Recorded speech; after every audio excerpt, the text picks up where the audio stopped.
রাজনৈতিক দলের একজন সদস্য হিসেবে এখানে কিছু বলার মতো আমার অবস্থা নেই, কারণ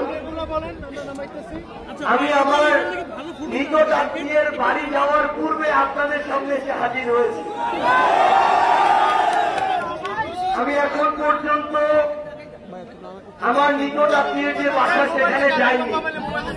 এটা আমার সৌভাগ্যের বিষয় যে আমি বরগুনা এসে এরকম হাজারো ছাত্র জনতা তরুণ প্রজন্মের সামনে এই উন্মুক্ত মঞ্চে আজকে দাঁড়াতে পেরেছি। আপনাদের প্রতি আমাদের জাতীয় নাগরিক পার্টি এনসিপির পক্ষ থেকে কৃতজ্ঞতা এবং বুক ভরা ভালোবাসা সবসময় থাকবে।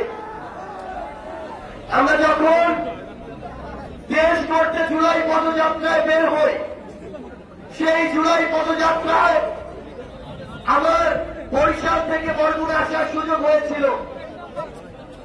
এই যে রাস্তা, আমরা এপাশে যে রাস্তা দিয়ে বরিশাল থেকে বরগুনা এসেছি, এই রাস্তা দেখে মনে হয়েছে এই রাস্তায় 100টার বেশি মরণ ফাঁদ আছে।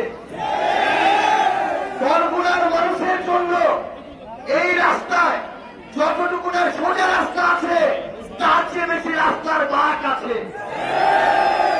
আমরা অন্তর্বর্তীকালীন সরকার সহ আমরা এনসিপির পক্ষ থেকে কমিটমেন্ট করতে চাই এবং আগামী বাংলাদেশে আমার এই বরগুনায় যারা রাজনীতি করতে চাইবে তাদেরকে স্পষ্ট করে একটা অঙ্গীকার করতে হবে যে বরিশাল থেকে বাইপাস হয়ে এই বরগুনা পর্যন্ত এই যে রাস্তা, এই রাস্তাকে এই বরগুনার মানুষের মরণ ফাঁদ হতে মুক্তি দিতে হবে।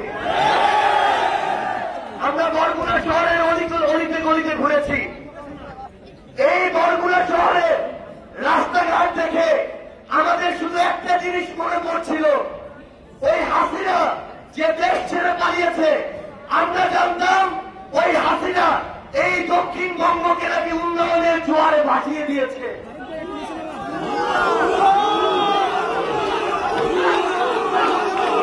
কিন্তু আমরা এই বরগুনা এসে দেখি আজকে আবার বরগুনার রাস্তাঘাট গর্ত আর পানি দিয়ে ভেসে যাচ্ছে। আমরা এই বরগুনা জেলার যখন হাসপাতাল সম্পর্কে খোঁজ খবর নেই, তখন জানতে পারি যে এই বছর বাংলাদেশের জেলা হিসেবে শুধুমাত্র ডেঙ্গুতে সবচেয়ে বেশি মারা গিয়েছে এই বরগুনা। এবং এই যে হাসপাতালগুলো, এই হাসপাতালগুলো এক একটা লুটপাটের কেন্দ্র হয়েছে। এই হাসপাতালের কর্মচারীরা এক একজন বড় বড় নবাব হয়েছে।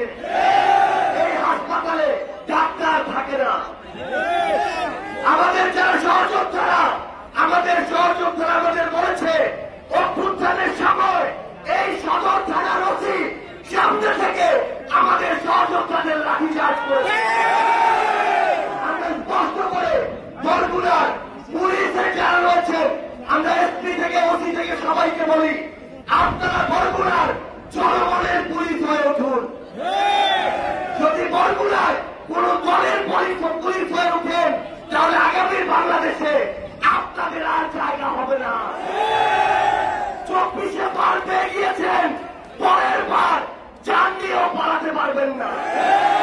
আমরা স্পষ্ট করে প্রশাসনের প্রত্যেকটা জায়গায় যারা আছেন, রাজনীতির প্রত্যেকটা জায়গায় যারা আছেন, আপনারা সেই দলেরই হন না কেন, চাঁদাবাজির দিন শেষ, সিন্ডিকেটের দিন শেষ, দুর্নীতির দিন শেষ, কালোহাতের দিন শেষ, মাদক ব্যবসার দিন শেষ।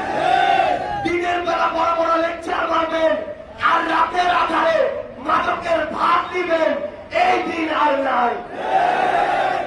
আমার প্রিয় বরগুনাবাসী, আমার পরিবারের বরগুনা, আপনাদের কাছে আমার আহ্বান, আপনারা যদি রুখে দাঁড়ান আর কারোর সাহস হবে না আপনাদের গলা চেপে ধরা।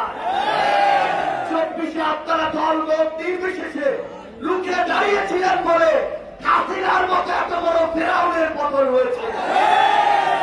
আমি আপনাদেরকে অনুরোধ করব, আমাদের জায়গা থেকে আহ্বান জানাবো, যেই দলেরই হোক না কেন, যেই মত ধর্ম বর্ণেরই হোক না কেন, কেউ যেন এই বরগুনায় অন্যায় করে আর পার না পেয়ে যায়। আমরা ঐক্যবদ্ধভাবে ইনশাআল্লাহ আমাদের প্রিয় বরগুনাকে, আমাদের বাংলাদেশকে সামনের দিকে এগিয়ে নিয়ে যাব। ইনকিলাব জিন্দাবাদ।